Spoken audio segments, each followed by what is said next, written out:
In this video, we're going to show how to reset the oil life on your Volvo S60.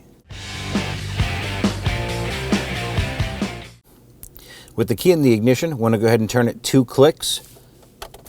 1, 2. We're going to press and hold our button right here to the left of the speedometer. Press it and hold it. At this point here, turn the key to the on position.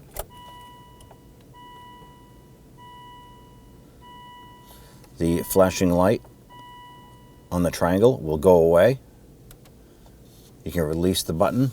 On the left hand side, it'll show you that your oil change or oil life has been reset. You can go ahead and turn the key back off. And then when you start the car the next time, the light should be out.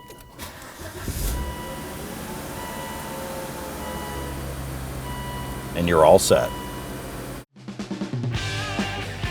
When only the best will do, demand TRQ. The only company that lets you view before you do. TRQ is committed to offering the highest quality aftermarket auto parts that are engineered for peace of mind. Thanks for using and viewing with TRQ.